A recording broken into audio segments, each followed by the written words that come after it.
Noong nakaraang buwan, tayo ay nagulat sa nakakabahalang pag-amin mismo ni dating Pangulong Rodrigo Duterte na ginamit niya ang intelligence funds upang magpatupad ng extrajudicial killing sa kanyang mga nasasakupan sa Davao City nung siya pa ay alkalde nito. Sa isang programa ng Sunshine Media Network International o ng SMNI, sinabi niya, and I quote, "Ang intelligence fund binili ko, pinapatay ko lahat, kaya ganon ang Davao."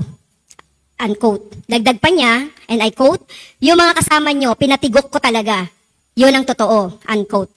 Mas masama pa ang mga pondo na ginamit ni dating Pangulong Duterte upang maghasik ng programa ng pagpatay ng mga Pilipino ay mga pondo ng taong bayan. Mula mismo sa mga mamamayang biktima. Hindi lamang nagtatanong ang mga tao kung bakit isang malaking bahagi ng pampublikong pondo ay itinatago at ginagawang lihim mula sa publiko. Labis na galit ang nararamdaman ng mga Pilipino na ang mga pondo na ito ay ginagamit para sa mga extrajudicial killings at paglabag sa karapatang pantao.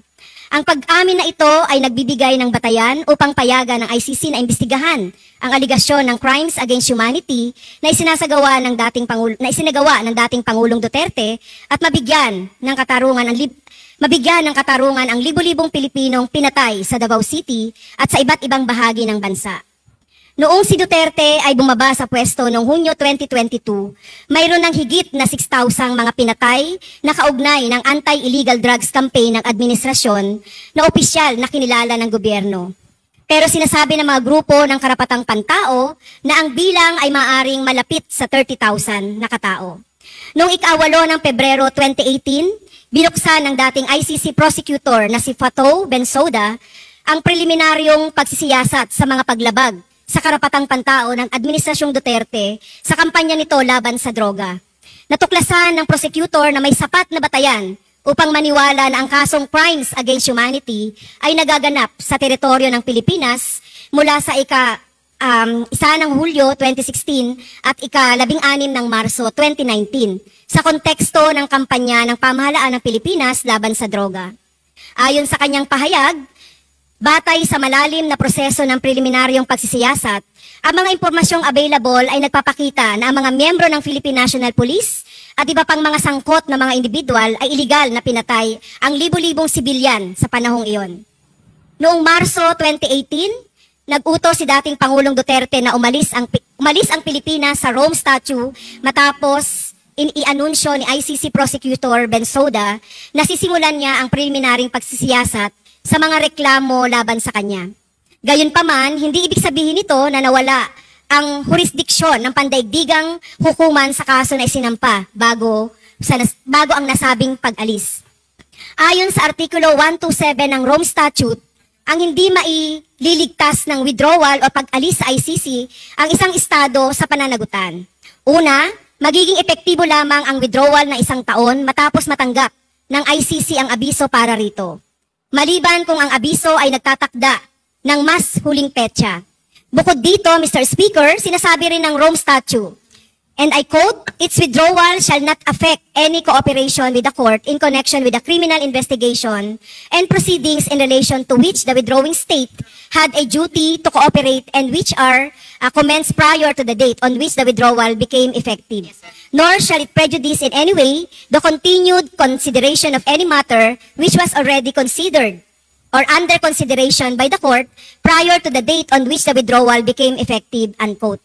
Sa madaling salita, may obligasyon pa rin ang Pilipinas na makipag-cooperate sa ICC dahil inutos ng dating Pangulong Duterte ang withdrawal 1 buwan matapos masimula ng investigasyon ng ICC prosecutor at naging effective ang withdrawal noong 2019 lang.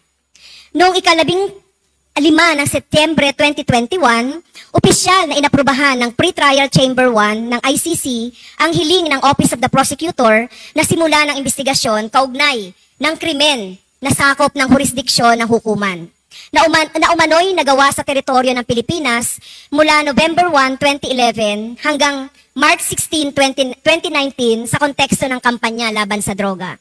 Ang nasabing hiling ay unang isinumite noong May 24, 2021. Mr. Speaker, ayon sa Artikulo 15, Paragraph 3 ng Rome Statute, Kung may nakitang reasonabling batayan ang prosecutor na ituloy ang isang investigasyon, maghahain siya sa pre-trial chamber ng isang request for authorization of an investigation, kasama ang anumang nakolektang supporting materials. Maaaring maghain ng mga representasyon sa pre-trial chamber ang mga biktima alinsunod sa rules of procedure and evidence ng ICC. Ayon sa Artikulo 15, Paragraph 4, susuriin ng pre-trial chamber ang mga dokumentong ipinasa sa kanya. At basta nakita nito na sakop ang reklamos ng jurisdiksyon ng hukuman, formal nang ilulunsad ang investigasyon.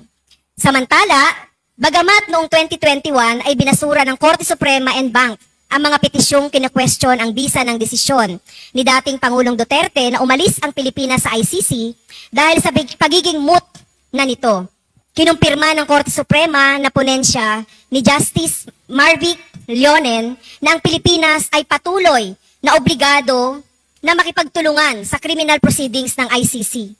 Sinabi sa desisyon na hindi absoluto ang kapangyarihan ng Pangulo na mag-withdraw sa isang tratado gaya ng kung ang withdrawal ay labag sa isang batas na nagpapatupad ng tratadong iyon katulad ng Republic Act 9851 o ang Philippine Act on Crimes Against International Humanitarian Law, Genocide, and Other Crimes Against Humanity. Dagdag pa ng Korte, and I quote, mechanisms that safeguard human rights and protect against the grave offenses sought to be addressed by the Rome Statute remain formally in place in this jurisdiction.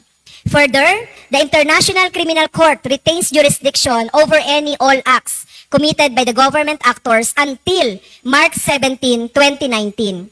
Hence, the withdrawal from the Rome Statute does not affect the liabilities of individuals charged before the International Criminal Court for acts committed up to this date, and I quote, dagdag pa ng Korte, may obligasyon pa rin ang pamahalaan sa pandaigdigang komunidad sa ilalim ng International Covenant on Civil and Political Rights, International Covenant on Economic, Social and Cultural Rights, Convention Against Torture at iba pang mga international rights instrument. Mr. Speaker, sa ibang salita, nananatili ang obligasyon ng bansa na protektahan ang karapatang pantao ng mamamayan. Nananatiling may pananagutan ang dating Pangulo para sa mga terribling krimen niya dahil sa kanyang di umano'y gera laban sa droga, na sa katotohanan ay madugo, di makatao at walang katarungang gera laban sa mga ama, ina, kapatid, bata at mamamayang mahihirap na pinatay gamit ang pera at rekurso ng taong bayan.